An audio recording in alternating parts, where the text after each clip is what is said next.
Okay, let's unpack this immediately because the core idea we're diving into today is, well, it's completely counterintuitive. It really is. Imagine a car, a hand-built V12 Ferrari, a proper Grand Tour that actually cost more than a Testarossa when they were both brand new in the 1980s. Substantially more, yeah. Right, but then you fast forward a couple of decades and you could buy that exact same V12 for less than a decent modern family SUV. And that kind of financial disconnect is exactly the anomaly we hunt for in this market. And that anomaly has a name. The Ferrari 412. It's a perfect case study. It represents a huge market mispricing that was fueled almost entirely by subjective perception, not objective facts. So our mission for you today is threefold. Okay. First, we want you to understand exactly what makes the 412 intrinsically valuable. Second, you'll learn how smart long-term collectors assess the risk versus the reward. And finally, we're going to give you a simple but really powerful 4-step checklist you can apply to any classic asset to avoid a, frankly, financial disaster in this very expensive game. Here's where it gets really interesting because we have to start by defining the asset. And if you don't instantly recognize the 412, don't worry. Not at all. Its entire story revolves around the fact that it doesn't immediately demand your attention. It definitely operates beneath the radar. So the core facts are these. The 412 is a front-engined V12 built in what they call a 2+2 Grand Tour configuration. Meaning 4 seats, yeah. Exactly, 4 seats. It was produced for a really brief window from 1985 to 1989, but it didn't just appear fully formed, you know? It's the final evolution of this whole lineage that started way back in the early 70s with the 365 GT4 2+2, then the 400 and the 400i. And that long lineage is crucial. It establishes its scarcity. Across its entire run, most sources suggest fewer than 600 units were ever built. Wow, that's it. That's it. That's extremely low volume by any measure. It ensures a hard ceiling on supply forever. This isn't some mass market car disguised as exotic. This is a genuine hand-built rarity. And the look, which was by Pininfarina, it just defines that era. It has that sharp, elegant, sort of angular wedge aesthetic. Very typical of high-end Italian design in the 70s and 80s. It's a very clean, very disciplined look. Restrained, I think, is the word. Yes. And mechanically, we're talking pure high-end GT. Yeah. The power comes from that glorious 4.9-liter V12 engine. That's about 4,943 cc mounted up front, driving the rear wheels. Now here's a technical detail that dramatically affects its value for a modern collector. The engine uses Bosch Cagetronic fuel injection. Exactly. And that detail, that technical evolution, is the difference between a nightmare and an asset. The earlier cars in this family used multiple carburetors, which are complex. They need constant tuning and can be, well, notoriously fiddly. Right. The 412, being the final evolution, got the much more modern, reliable, and frankly usable fuel injection from the 400i. Yeah. It makes the 412 a drivable classic, not just a static showpiece. And the transmission choice really underscores that identity, too. I mean, it offered the standard manual gearbox, but it also had an optional automatic. Which tells you everything you need to know about its purpose. Right. It confirms it was designed as a high-speed, long-distance luxury flagship, you know, complete with plush leather and wood trim.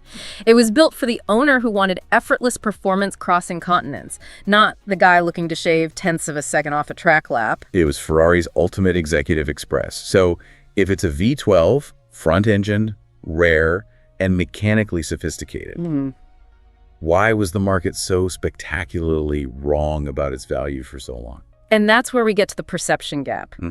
The sources all point to 3 really powerful subjective factors that just crushed its price, creating the opportunity.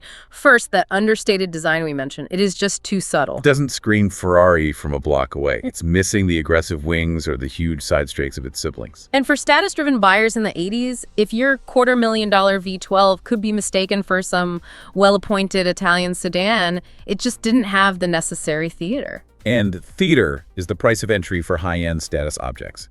If a car doesn't create a visual spectacle, a huge percentage of buyers in that bracket, they're just not interested. Then the second factor is this persistent 2+2 stigma. Historically, the collector market was obsessed with pure 2-seater sports cars. You know, the F40s, the Daytonas. The dream posters. The dream posters, exactly. 4-seater V12s were kind of derisively called the practical ones, the grocery getters of the Ferrari world. That subjective preference just pushed prices for all the GTs down. I think we should challenge that purist view, though. The entire design brief for the 412 was grand touring.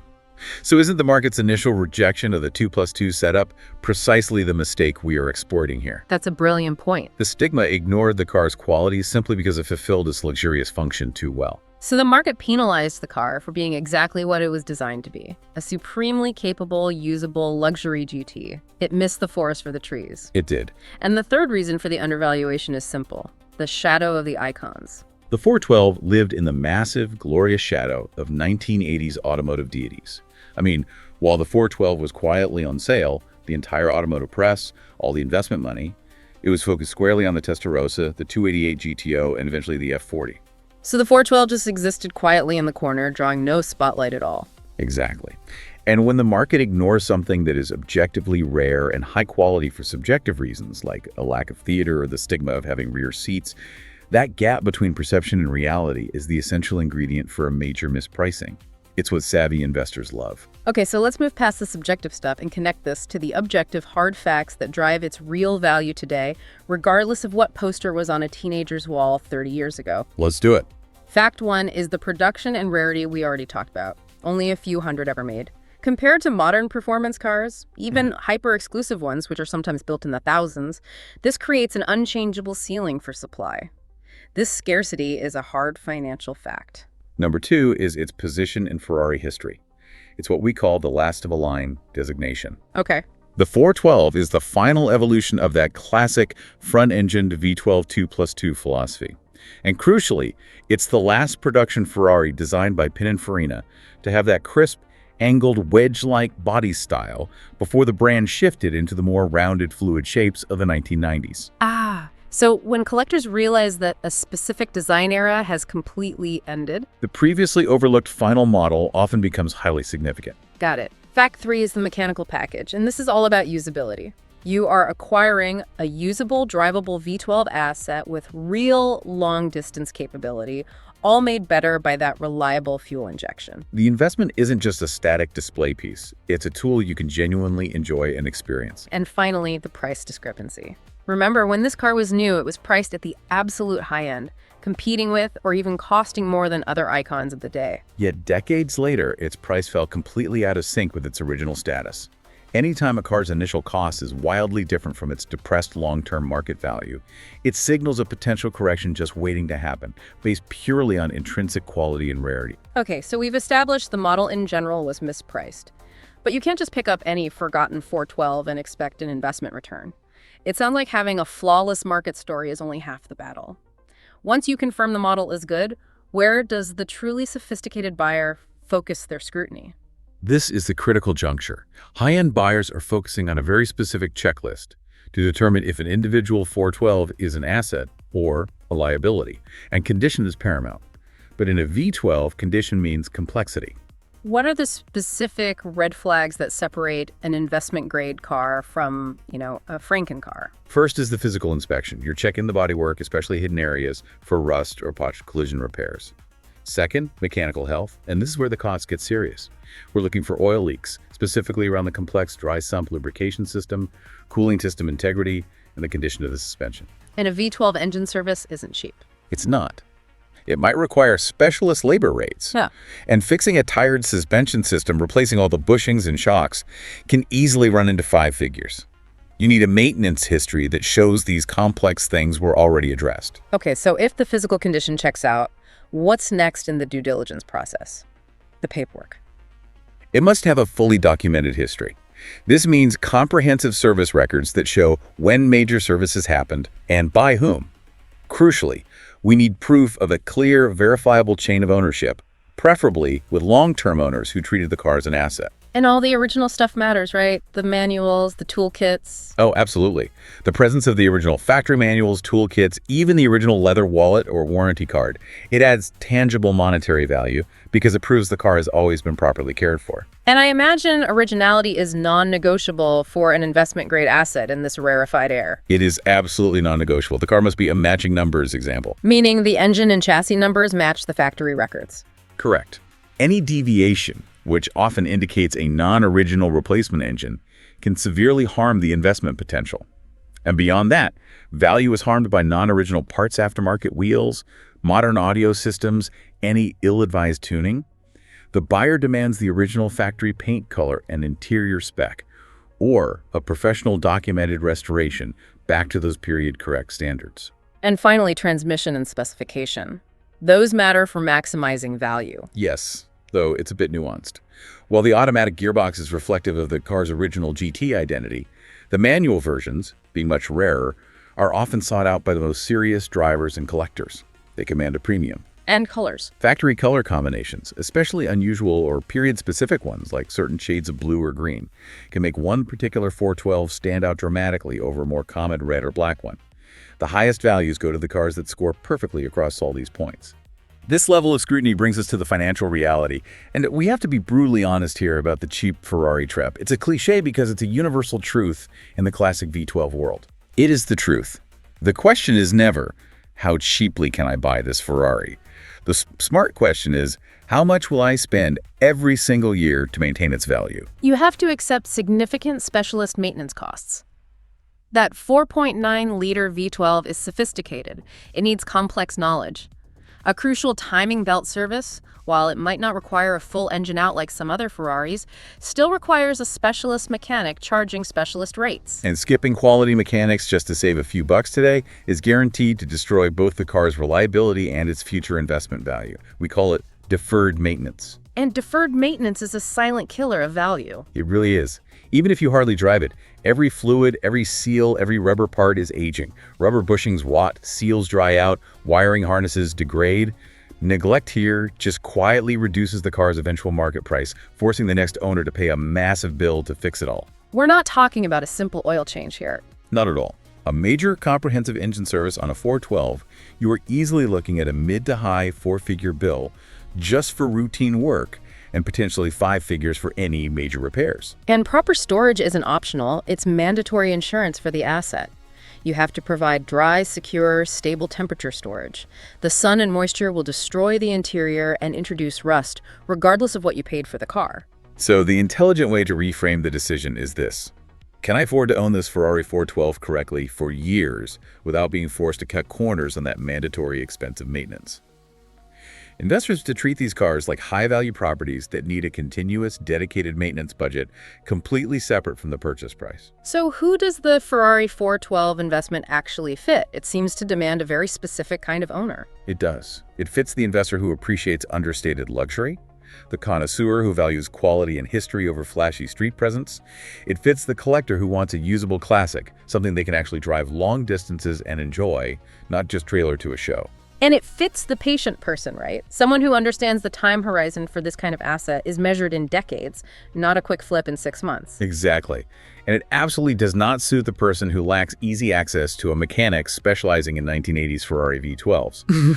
And the most dangerous profile, that's the person stretching financially just to afford the purchase price, leaving zero budget for the inevitable, required, continuous care.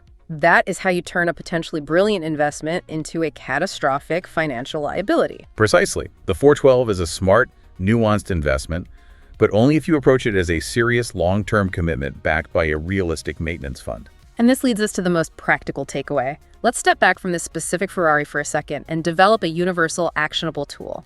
Here is the 4-step checklist that you can apply to assess the investment potential of any classic car, whether it's a European GT or a Japanese sports car. Okay, step 1. Rarity and role in history. Is the car genuinely rare in terms of production numbers? And, maybe more importantly, does it mark the clear beginning or, as with the 412, the end of an important chapter in the manufacturer's history? If it's a technical bookend, like the final fuel-injected Pininfarina 2+2, it automatically carries historical weight. Step 2. Cultural story and nostalgia. Does the car have a story that goes beyond its mechanics? Does it embody a unique design era? Or have a connection to a famous designer or a racing lineage? And you have to ask, is there growing nostalgia for that specific model, year, or decade? Right. For example, the massive current demand for 80s and 90s cars is largely driven by people who are now financially able to buy the cars they wanted in high school. Makes sense. Step 3, market evidence. You must look at actual documented sale results, not inflated asking prices you see online. Our major respected auction houses, increasingly including the model in their catalogs, and the real test, are well-kept examples consistently selling at stronger prices over the last 3 to 5 years. Right, like the 412. A decade ago, a top-tier example might sell for $50,000. Today, those same pristine examples regularly command well over $150,000. That tangible movement proves professional market acceptance. And finally, step 4, specific car quality. This is about your individual asset. Is this specific example documented flawlessly? Is it matching numbers, highly original, and mechanically healthy? And we like to use the competitive test. If your specific car was parked next to another similar model at a major auction, would yours clearly be the better, more desirable, higher-scoring car? So that's the final verdict. The verdict is your barometer. If you cannot confidently answer a strong yes to at least 3 of these 4 questions, you're probably not investing in a classic car. You are simply purchasing an expensive, high-maintenance hobby. So the Ferrari 412 provides a brilliant lesson then. The market does not always price things perfectly in real time. Hype and status can distract buyers for decades, suppressing the value of genuinely rare and high-quality assets. A V12 Grand Tour, hand-built in low numbers, was ignored simply because it was subtle and didn't fit the dramatic stereotype. But for the patient, informed investor, the one who looks past all the noise and just checks the facts, that gap between its subjective perception and its objective quality is where true opportunity lies. That's the real takeaway. We challenge you to apply this lesson immediately to other assets you might be considering. Don't just chase the loudest story in the room, the asset with all the massive hype and instant media attention. Chase the one where the history, the rarity, the numbers, and the quality quietly line up, just waiting for the rest of the world to catch up.